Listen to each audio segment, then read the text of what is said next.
principalmente indo em velório, você pensa como a vida é curta. As coisas podem acabar do nada, sabe? O que eu tô fazendo aqui? Eu tô realmente aproveitando ou esperando? É sempre um momento de interdição, né, amor? Sim. Nossa, sim. Porque é o seguinte, a minha avó, eu não quero detalhar porque é meio trágico. Eu acordei e a minha avó tava morta. Bem-vindos ao 0 em 30, onde zeramos um assunto em 30 minutos enquanto zeramos um jogo. O jogo é do vídeo anterior, escolhido pelo Kumo, mas o assunto é meu. Pode me chamar de Sam. Pode me chamar de Vitor. Pode me chamar de Kumo. E enquanto o Kumo joga... Como que é o nome desse jogo? Katana Zero. Katana Zero. O assunto que eles ainda não sabem que iremos zerar hoje é vida após a morte. E o timer começa agora. Ok. Eu achei engraçado que todo mundo falou, pode me chamar.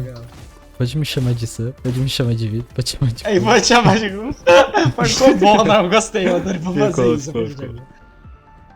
Tá. Vamos lá, velho. Ok, posso começar? Vida após a morte. Pode. O como ele falou sobre isso no vídeo que a gente tá falando sobre o sentido da vida, que... Sim, falou. Que principalmente a cultura cristã, né? Vive mais pela a vida após a morte do que a própria vida. Porque, né, tem esse conforto de que, ok, depois que acabar aqui, o sofrimento daqui lá vai ser tranquilo. E é realmente algo interessante a se pensar. E também como o outro lado disso também. De, ok, existe esse lugar perfeito, que é a vida depois da morte, que é o céu. Mas se você não for bom, se você não seguir as regras da igreja, você vai pro inferno. Que é a vida após a morte, que é terrível. Um castigo, né? Exato. Um castigo eterno.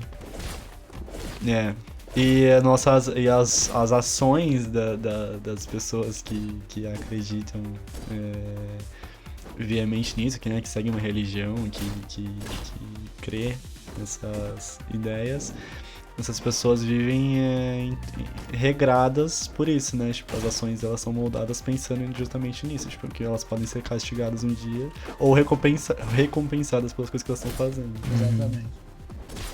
Eu acho que esse tema que você trouxe do pós-vida tem uma coisa que eu acho que a gente pode partir do princípio é que viver é difícil. Sim. Existe o capitalismo, obviamente, e ele é a coisa mais desgraçada que já foi feita na humanidade, historicamente, mas no geral viver, a natureza, gasto de energia. Viver é uma coisa difícil. Então, a gente espera, pelo menos, que como principalmente a nossa vida moderna é uma desgraça, a gente espera que pelo menos depois disso aqui tenha alguma espécie de descanso, de lazer, sabe? A gente tem esperanças, né? Esperanças de tipo... existe uma não é só isso aqui, tá ligado? Porque muitas pessoas vivem na miséria. Então as pessoas não gostam de pensar que tipo, como a vida é só miséria, deve ter um pós isso aqui que realmente garanta descanso pra gente. Uhum. E isso da percepção realmente cristã, porque eu sinto que uma coisa que o cristianismo, continuando só um pouco nessa linha que o próprio Vitor trouxe, que eu falei no outro episódio, tem uma certa coisa de gostar da miséria, entendeu? Pra valorizar um pós-vida. Tipo, a ideia do paraíso. Não, de gostar da miséria no sentido de gostar de apoiar a miséria, de colocar a miséria na cabeça das pessoas. Tá, às vezes talvez, tipo, romantizar, sim. né? Exato, isso, romantizar a miséria. Tipo, gostar da miséria, romantizar ela. Justamente porque isso aqui não presta, entendeu? Isso que a gente vive agora. O que presta é o que vem depois. Né? Tá. Então, eu acho que tem muito disso. Realmente. Tem todo um conceito que eu penso, né? Que vai entrar um pouco longe disso, mas ao mesmo tempo vai se conectar, vamos lá. Que é que toda coisa de ruim que acontece com você te ajuda a crescer como pessoa e te faz melhor de alguma forma. Tipo, As coisas ruins acontecem pra coisas boas acontecerem. Mas ao mesmo tempo, esse tipo de pensamento, ele... Por mais que faça sentido, ele é meio modificado pela religião, pela igreja principalmente, de que coisas ruins acontecem porque devia acontecer, Deus permitiu que acontecesse, pra você se tornar uma pessoa melhor, tá? E é onde que eu quero chegar com isso. É que é o rolê de romantização, tipo, eles dão motivos a mais pra você romantizar o seu sofrimento. Exato, sim. Mas é tudo com... Mas tem sim muito uma coisa da alienação, de justificar, tipo... tudo isso agora e etc. como... Tipo... Querendo ou não, a maior parte das pessoas que tem fé, que tem uma religião, são pessoas pobres. E muitas pessoas se aproveitam de pessoas como movimentos de massa mesmo pra alienar essas pessoas. E, evidentemente, fazer elas terem essa visão, essa crença no pós-vida. Mas a gente tá muito no cristianismo. Então pensei nisso também. E eu acho que hoje não é episódio de chutar o cristianismo, inclusive pessoas cristãs que nos assistem, não temos nada contra, viu? Hoje não chutaremos cristãos na rua. Mas eu gostaria de contar, assim, eu sei que a gente tem a pretensão de sempre desenvolver em cima de um tema, mas eu gostaria de contar algumas curiosidades, porque recentemente eu tava lendo um pouco sobre como o pós-vida no Egito, e eu achei muito engraçado o quão a gente é pouco criativo no cristianismo pro nosso pós-vida. Porque a gente sempre imagina o cenário do pós-vida, tipo, como nuvens, essa coisa meio calminha e tudo mais. E eu não vou conseguir zerar o jogo.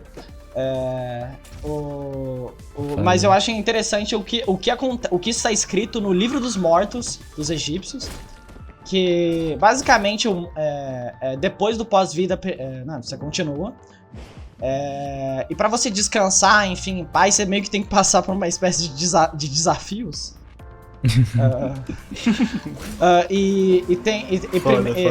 Por exemplo, um deles, né, é que Osíris, o deus, né, dos mortos da cultura egípcia, ele pesaria o seu coração com um negócio de peso mesmo, de uma balança. Pesaria o seu coração numa balança. E se o seu coração pesasse mais que uma pena, você reprovava no teste. Caralho. E uma das outras coisas, se não me engano, que você tinha que fazer, pelo próprio Osíris, quando você conversava com Osíris, você tinha que recitar mandamentos. De forma similar um pouco aos 10 mandamentos, inclusive tem até um debate se os cristãos copiaram isso dos egípcios, mas não tem nenhuma prova disso. Que basicamente existe uma sequência de mandamentos na cultura egípcia. Tipo, não matarás, não roubais, etc. E você tinha que recitar todos eles. Então, não matei, não roubei, não violei a mulher do próximo, não sei o quê. E você tinha que lembrar todos e admitir que você não fez eles. Caralho. Então... Gamificaram o pós-vida.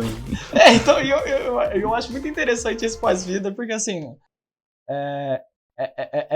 É bem mais legal do que o nosso. Não, totalmente. E eu acho interessante pensar sobre isso também, porque entra num quesito também de a gente ser muito pautado e influenciado pela visão cristã, justamente, né? E você disse que quando a gente pensa no pós-vida, justamente a gente vem à nossa mente essa imagem das nuvens e do céu, enfim. E eu acho que a visão cristã da morte é muito tediosa, muito sem graça. Tipo assim, principalmente porque eu não vejo tanto sentido no fato de, se eles acreditam que no pós-vida existe a possibilidade de, se eles forem pessoas boas, eles vão pra um paraíso muito foda, em que tudo é descanso, tudo é maravilhoso, por que então que eles tratam a morte como uma coisa tão ruim? Tipo, por que existe a tradição de se fazer um velório super depressivo, com uma vibe, tipo, tão pesada, enquanto tem outras religiões, tipo, em outras culturas, outras regiões, que celebram a morte, que tratam isso como uma passagem realmente pra um lugar melhor. Um tipo, ponto interessante, se levantou. Cara, e eu acho, tipo, muito interessante essa perspectiva positiva da morte. Querendo ou não, a morte de uma pessoa faz mal pra qualquer pessoa próxima, né? Tipo, isso aí... mas realmente é doido pensar que, tipo, tem culturas que vêm... que por mais que possam sofrer pela falta de alguém, não vem como algo totalmente ruim. Isso. Sim, e realmente descansam na esperança de que isso aqui não é realmente um resumo da existência, né? Vai ter mais alguma coisa depois e, tipo, você vai reencontrar essa pessoa e vai estar tudo bem, sabe? Tipo, sem alguma oferta, né? Ela só foi antes de você. Mas existem, tipo, culturas que lidam com isso de uma forma muito mais positiva, né? E eu confesso que eu, particularmente, tipo, trazendo pra um lado um pouco mais pessoal, né? Falando mais pessoalmente sobre a minha personalidade, sobre as minhas vivências, enfim, crenças, eu não sei direito no que eu acredito. Eu acho que não dá muito bem pra acreditar com 100% de certeza em alguma coisa, pra ser sincero. Então, eu particularmente não consigo me conectar tanto com a ideia cristã da morte, não consigo, tipo, me conectar tanto com a ideia de inferno, com a ideia de céu. Eu acho que essas coisas, pra mim, são muitas vezes atreladas a invenções da igreja pra conseguir controlar a população, sabe? Eu acho que existe muito uma coisa histórica envolvendo isso. Mas eu sinto muito interesse na ideia de existir alguma coisa depois. E eu gostaria muito de ter uma crença, tipo, forte e específica sobre isso pra que exista esse conforto em mim. Eu acho que deve ser muito bom você sentir isso e ter essa certeza, sabe? Inclusive, como a gente... Eu acho que quando a gente vai se juntar... O que une a gente nessa conversa é xingar... xingar cristão. Mas uma coisa aí que aí eu discordo de você, eu não gostaria de ter essa coisa do... cara... desse conforto. Não, de certo. Porque eu gosto muito da noção de, tipo, eu morri e é isso. Eu gosto muito disso porque traz uma certa como é que eu posso dizer? Uma coisa meio implacável que a morte tem, que é de tomar, que é de tomar as coisas de você e de valorizar firmemente o que você tem aqui, entendeu? Nossa, total. Você falou muito bem agora. Porque eu sinto que quando eu vivi me culpando e querendo que existisse um pós-vida, eu sinto que eu dava menos valor nas coisas daqui. A minha potência como pessoa, eu sinto que diminuía quando eu pensava que eu queria um pós-vida. Eu posso acreditar talvez um dia, mas eu não tenho nenhum apreço por essa ideia, tipo, nesse sentido. Essas coisas que eu falei. Eu entendo bem o que você quer dizer. Uma coisa que acontece, que aconteceu algumas vezes comigo, é que sempre que alguma pessoa próxima morreu, tipo, eu já cheguei aí em 3 velórios. Teve outras pessoas que morreram, mas... Não, eu fui em 2 velórios, mas teve outras pessoas que morreram, mas eu não fui em velório porque eu não sou muito fã. Quem né, também.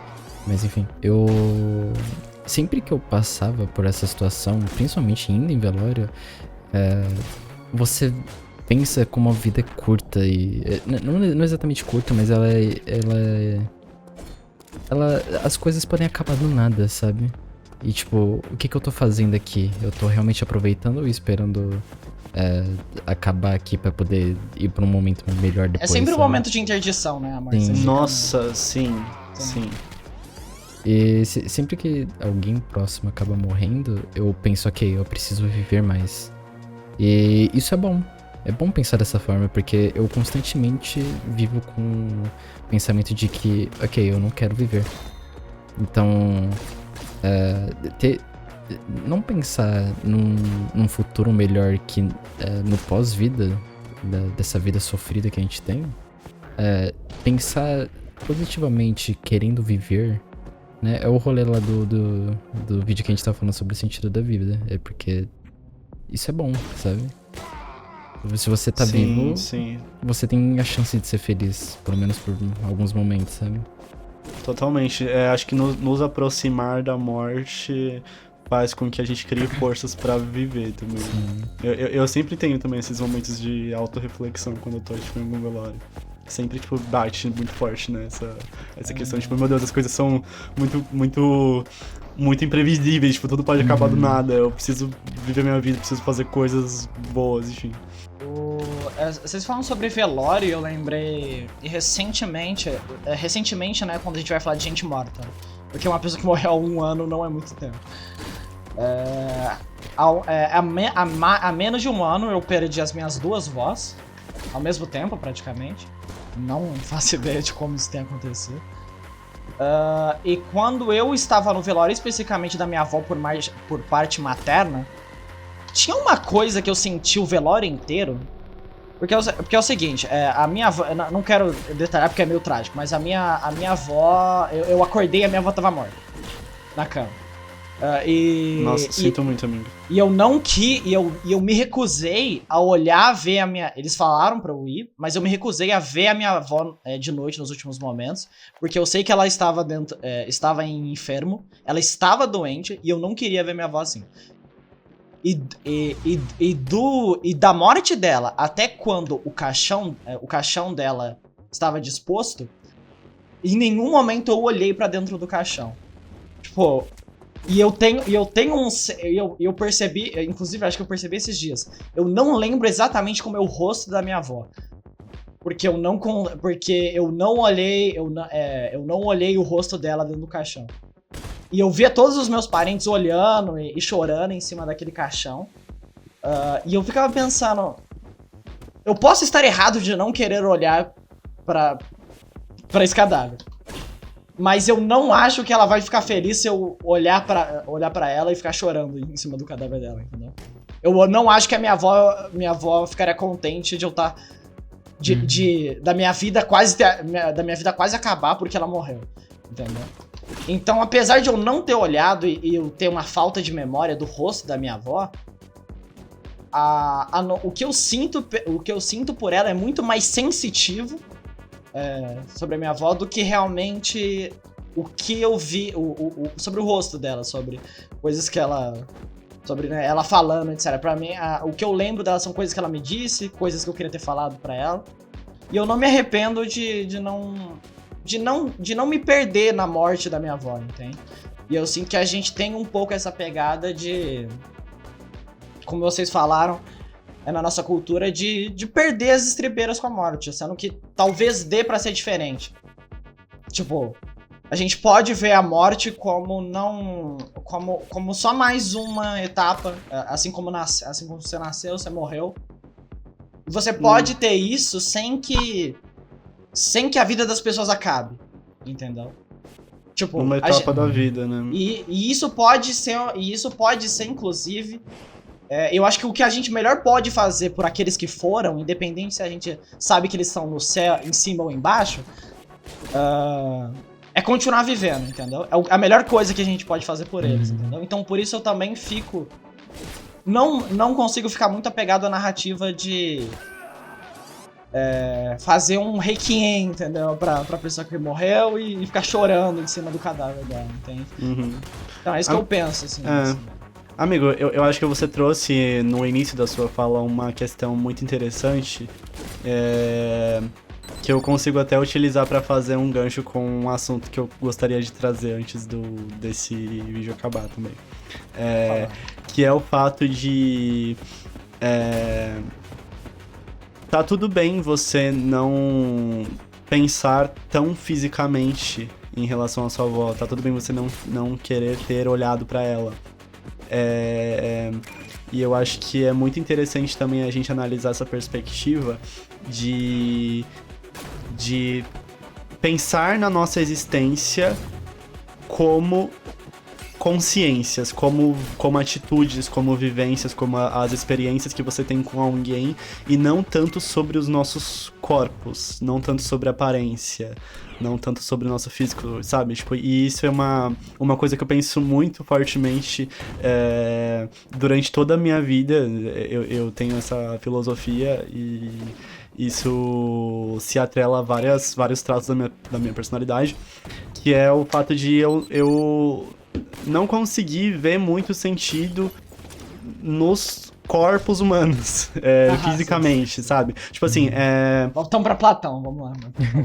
Tá, vamos lá, eu vou cavar um pouco mais fundo.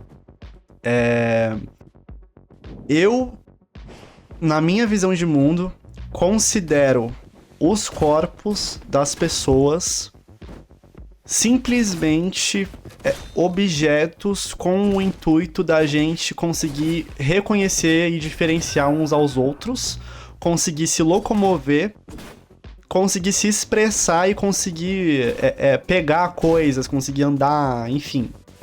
É isso, essa é a função do corpo, e qualquer característica que seja atrelada a algo bonito ou feio, enfim, alto, magro, sabe? Tipo, essas questões mais voltadas a padrões estéticos, enfim, questões sociais voltadas à aparência, eu trato isso de forma totalmente banal, desde que eu era criança.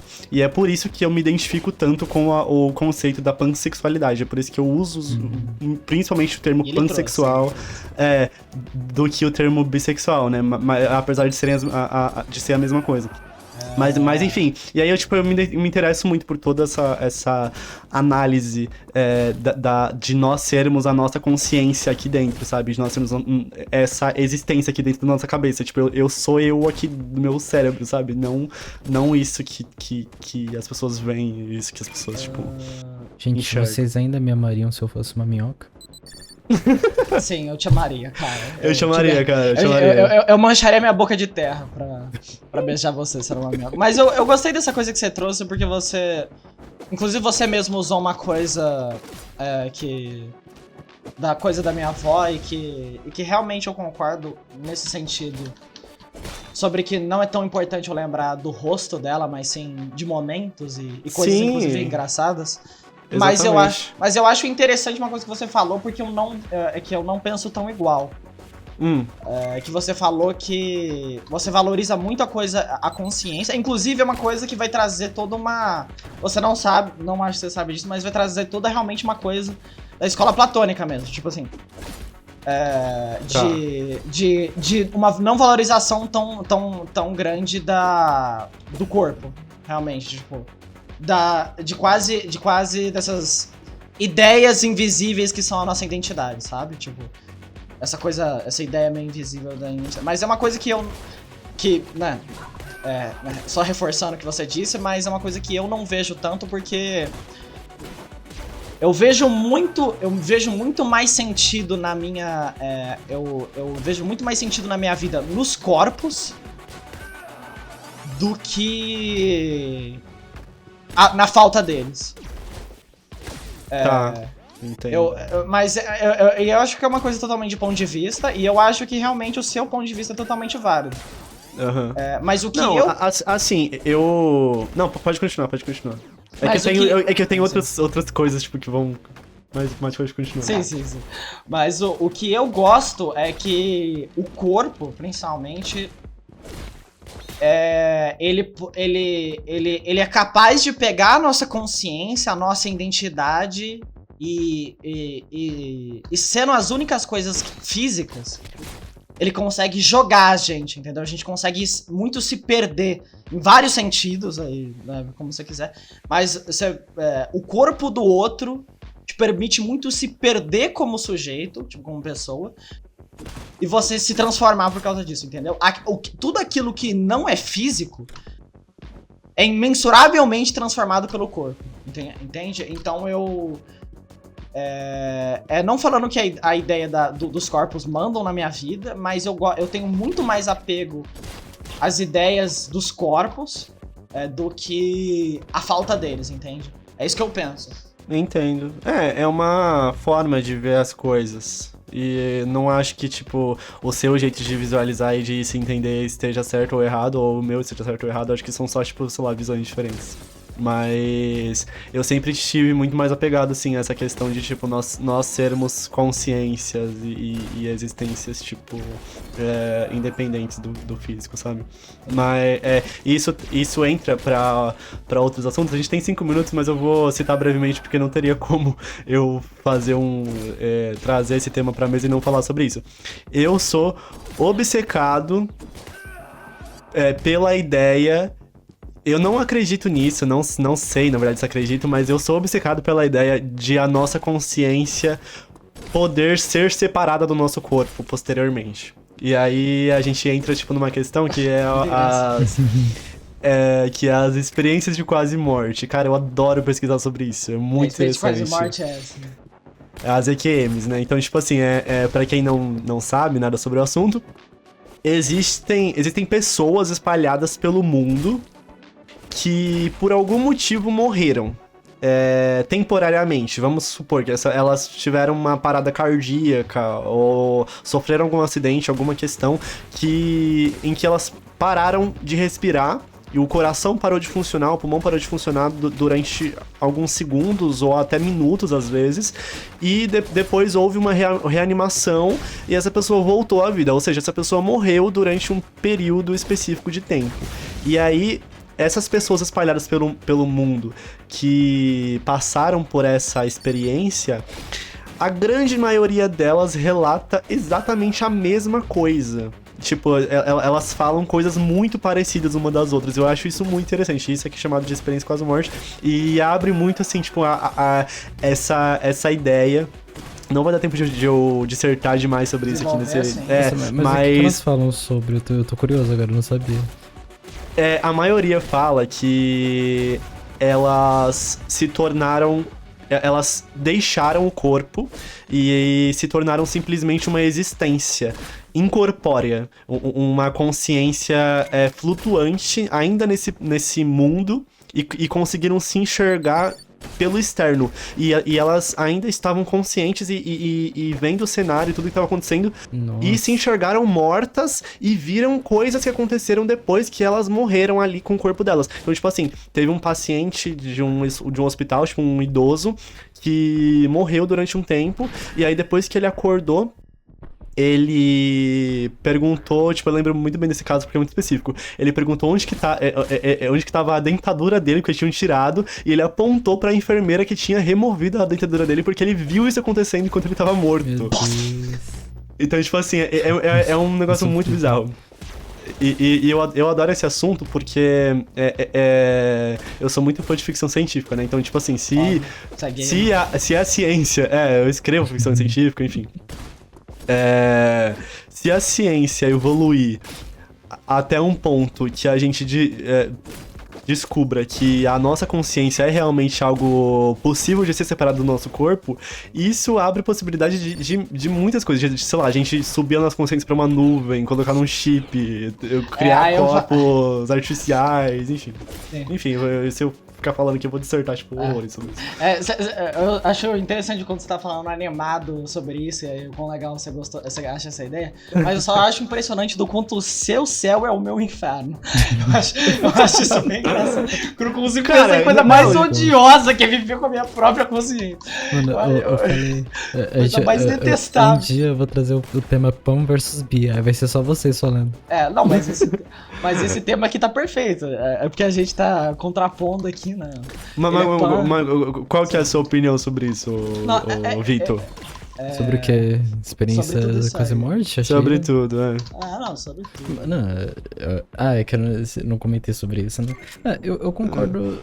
Eu concordo com o Sam, eu acho. É que o rolê que o Kumo falou é meio confuso, mas eu consigo entender a importância do corpo na nossa vida, na realidade, porque querendo ou não, por exemplo, um exemplo besta, mandar mensagem por texto e ver uma pessoa pessoalmente e falar com ela não é a mesma coisa, Sim. sabe? Eu acho que sim. eu acho que se você tiver a sua consciência em um corpo, não precisa ser o corpo que você tá, mas se tiver em um corpo, eu acho que já faz sentido, sabe? Mas Não, mas é exatamente isso. Tipo, o nosso corpo, tipo, ele serve pra funções sociais mesmo, né? A gente se expressar, a gente conseguir se entender melhor. Não, sim. E também a gente não pode deixar de falar também sobre sexo, né? Sobre se pegar, enfim, uma coisa Não, mas é o que eu... Assim, eu falei... foi o que eu falei em minhas palavras, um pouco. Sim. Mas, Enfim, tem gente que é mais apegada a essas questões, gente que é mais apegada às outras, enfim.